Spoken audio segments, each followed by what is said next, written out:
Welcome back, playtesters. Today, I'll be teaching you how to play Flesh and Blood, an exciting trading card game which puts you in the role of a hero, duking it out in the arena, in a battle to the bitter end. Send in brutal attacks, block for your life, and then go again as we learn to play Flesh and Blood.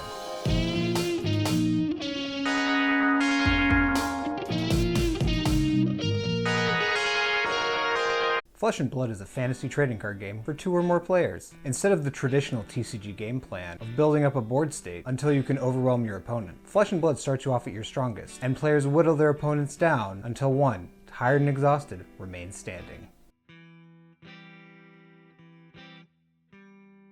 Before we begin building a deck, first you have to choose a hero. Heroes come in all shapes, sizes, and playstyles, each with their own unique game plan. Different heroes can have wildly different strategies, so you might have to try a few before you find one that really clicks for you. Each hero will have a class, and maybe a talent or two, that will guide their general game plan. For example, Ira, Scarlet Revenger, is a plain and simple ninja hero, and Syndra, from the set The Hunted, is a royal draconic ninja hero.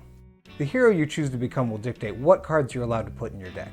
So while both are ninjas, Syndra also has access to draconic cards, giving her some flashy fire breathing to fuel her hero ability.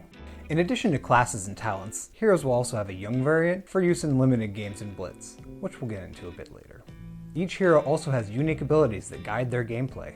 Ira here has the static ability, your second attack each turn gets +1. Syndra has a lot more going on, so we'll stick with Ira for now.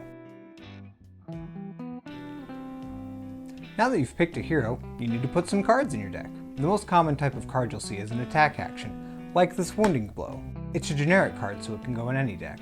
Each card will have relevant stats on each of the 4 corners. In the top right is its resource cost, or how many resources you need to pay to play this card. In the top left is its pitch value. You pitch cards to pay for resource costs. Cards will usually come in red, yellow, and blue variants, which pitch for 1, 2, or 3 resources respectively. Red versions will be the numerically stronger version of a card at the cost of generating fewer resources to pay for other stuff, while blue versions will be a little bit weaker but allow you to pay for more things on your turn. You can put the maximum number of each color into your deck, so balancing resource generation with power level is a key consideration in deck construction. More powerful cards may only come in one color, limiting how many copies of a powerful effect you can have. In the lower left is the attack value, or how much damage it will do to your opponent if left unblocked. Cards that can attack will leave this value blank. This value may often change based on the color or pitch value of the card. As seen here, Wounding Blow's 4, 3, 2 stat lines, but other numbers on the card can also change with the pitch value. The lower right corner will have the card's block value, or how much damage you can prevent from your opponent's attacks while defending. Cards may also have special abilities in their text box that trigger when you play the card, when it hits or deals damage, or from other conditions that we'll get into later. You'll often see the phrase "go again," which is shorthand for, when this resolves, gain 1 action point. On each of your turns, you'll start with a single action point to, well, play an action. You'll need to think strategically on how best to chain your actions together to beat your opponents into submission. Whenever you attack, that attack will be placed as a link on the combat chain, waiting for your opponent to block or hopefully take some damage. Your opponent can commit cards to block your attack, preventing some or all of the damage depending on how much they put in front of your attack. After blocks are declared, we enter the reaction step, where trickery takes place. Here, the attacker can play attack reactions to buff their attack, and the defender can play defense reactions to bolster their defenses. Reactions are your combat tricks that let you squeak out an edge that your opponent might not have been expecting. Once the dust is settled and your attack is resolved, if you still have an action point, such as if your attack had go again, you can continue the chain and add another attack as a new link. If you do anything but attack, or if you choose to, and the chain closes, and everything is cleaned up and put into the graveyard, or back to its appropriate zone.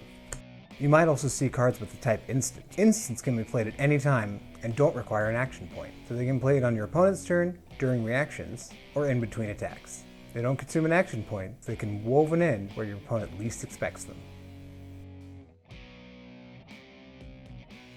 In addition to their deck, each hero also comes with a suite of equipment to defend themselves or attack their opponents with. This can include a weapon or weapons held in their hands. Most heroes have 2. And armor consisting of head, chest, arms, and leg pieces. Equipment can be swapped before games to tailor your strategy to a specific matchup, and usually have helpful abilities that further your hero's strategy. Weapons also vary wildly between heroes, in some cases being their only source of damage, and in others being a handy out that they can use when they've got a spare action point. In Ira's case, she's got a pair of harmonized Kodachis, which let her take advantage of her hero ability to go in for a quick 1-2 punch on her turns. Now that we've got the basics down, let's go through the first turn of a game, with Ira attacking Syndra. To keep things simple, for my equipment, I've got a full set of Ironrot gear for both heroes, each of which defend for 1 before breaking. We'll start off by drawing up to our hero's intellect, usually 4, and setting our life totals according to our hero cards, usually 40. At the end of your turn, draw back up to your intellect, so Ira will end her turn by drawing until she has 4 cards in hand. On exactly the first turn of the game, both heroes will draw back up at the end of the turn. On every other turn, if you use cards to defend, those are cards you won't have to strike back, but balancing offense and defense is a key skill to master. I'll start off by pitching this blue Trot-Along for 3 resources, to attack with my left Kodachi, which costs 1 resource to attack. Because the Trot-Along I pitched costs 0, my Kodachis have Go again. Syndra blocks with a card from hand to stop the damage. I'll use 1 resource to attack with my second Kodachi. Thanks to Ira's hero ability, this one is coming in for 2. Syndra blocks with another card from hand, so now it's time to go wild. I attack with a Head Jab for 3, and Syndra blocks with a 3rd card from hand. Head Jab has Go again, so I'll use my 1 floating resource for a Leg Jab for 4 with Go again. Syndra blocks with her last card in hand, and an Ironrot Helm to mitigate the damage. I finish the combat chain with a Snatch for 4, and the on-hit ability Draw a Card. Syndra has nothing left to block with, so she begrudgingly takes the damage, and I trigger Snatch's on-hit effect to draw a card. I have no more action points, so the combat chain closes, and I'll end my turn. At the end of each turn, I'll also put all of the cards I pitched back onto the bottom of my deck, so I'll save them again if the game goes long enough. If I have cards left in my hand, I can choose to put the card in my arsenal to save it for a future turn. Cards in arsenal can be played as normal actions, reactions, or instants, but not used to pitch or block. The best way to get rid of a card in Arsenal is to play it, so make sure you don't strand something in Arsenal that you can't use. And there you have it. Everything you need to know to start playing a game of Flesh and Blood. From here, you can play a limited format like Draft or Sealed, which require no cards of your own, and are played with the young versions of heroes. Blitz, which also uses the young versions of heroes, or Classic Constructed, the ultimate test of skill. But most importantly, remember to have fun. This game is a blast, and I hope you have as much fun playing as I do. Until next time, playtesters.